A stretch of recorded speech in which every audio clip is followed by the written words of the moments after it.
لاہور گزشتہ شب حالات انتہائی کشیدہ ہو گئے۔ ایک مذہبی جماعت جو کہ یتیم خانہ میں جن کے آشیانے ہیں، آستانے ہیں، اس کے اوپر پولیس نے کریک ڈاؤن کیا، اور اس کریک ڈاؤن کے درمیان پنجاب پولیس اور وہاں اس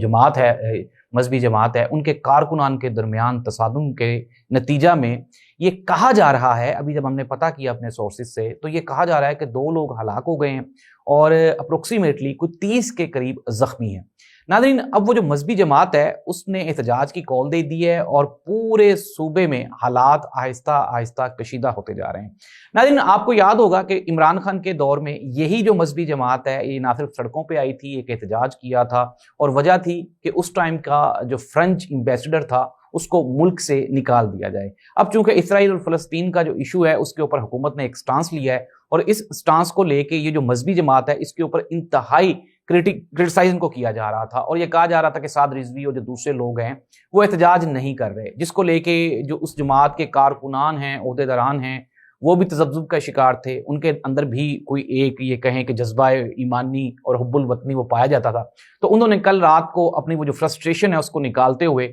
وہ سڑکوں پہ آ گئے، انہوں نے احتجاج کیا، اور اس کے جواب میں پولیس نے ان کو روکنے کے لیے سخت ایکشن لیا۔